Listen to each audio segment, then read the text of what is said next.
Hi everyone, how you doing today? Hope you're doing well. I'm doing great. But anyways, I decided to give you guys a little story while I built my Nightmare Before Christmas. It's not a Lego set; it's a different type of set, and you could really feel the difference. Hello everyone. So this is going to be my second time because my mic died yesterday. That's why I'm wearing a different shirt. Anyways, so the story starts off in the 19th century Paris when the body of a young girl at the time that looked to be about 16 years of age was pulled from the Seine River. Because there was no suspicion of signs of foul play, they basically determined that the young woman drowned herself. I'll get to the reasonings why at the end, one of the reasonings why.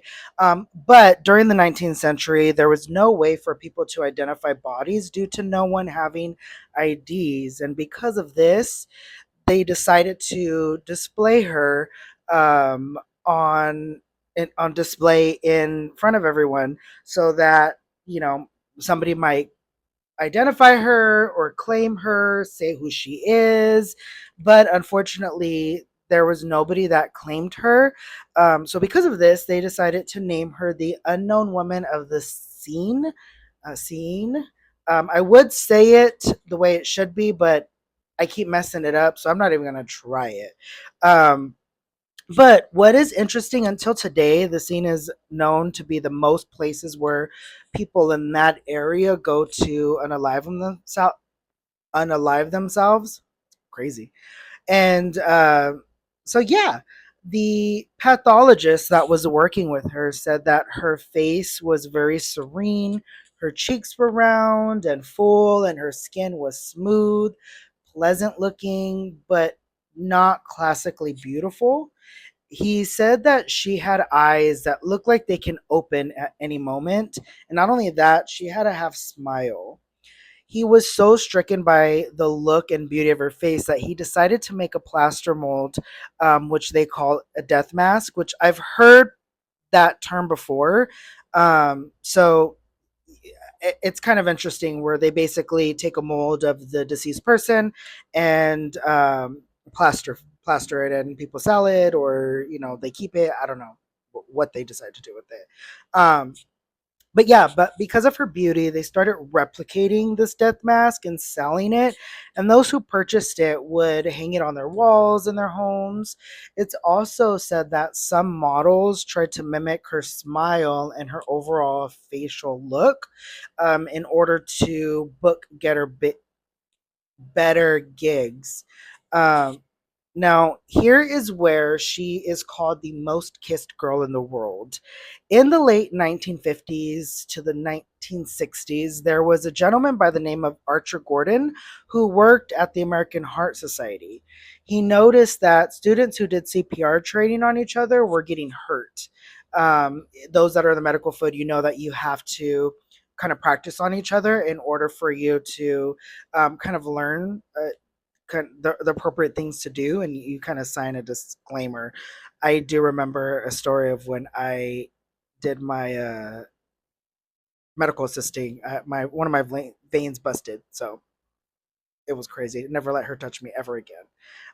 So, anyways, so him and his friend by the name of Bjorn Lind asked a toy maker. I'll say his last name. It's Lardaro.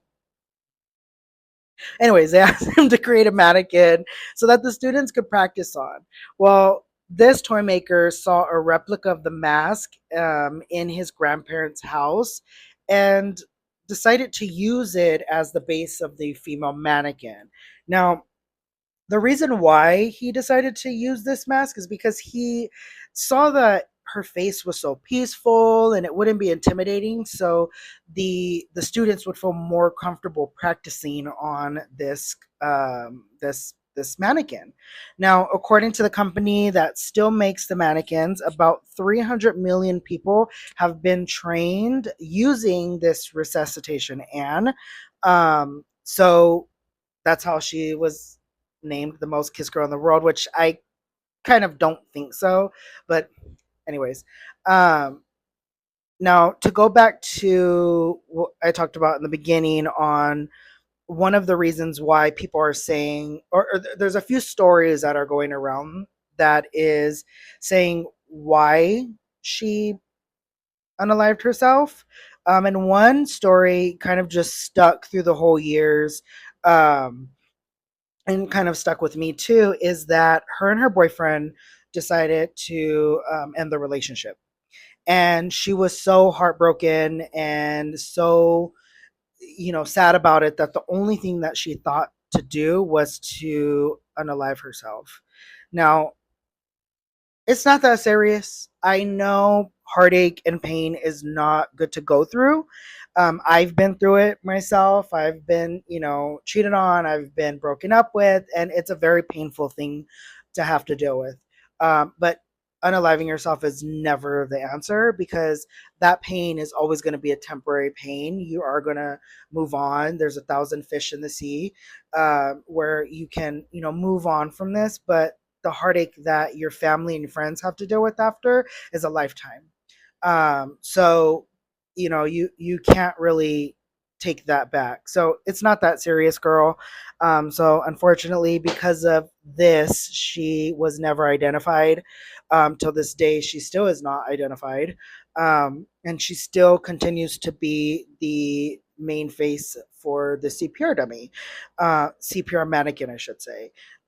So yeah, if you ever did CPR on a mannequin and it's an adult mannequin, most likely it is the same face as the woman of the scene, the unknown girl of the scene. So, and I know I'm saying that wrong, but it's okay.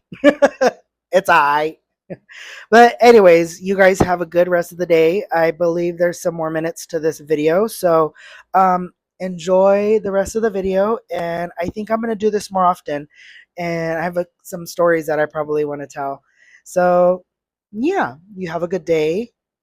Enjoy your time off if you get it. I don't know, but anyways, have a good day. Bye.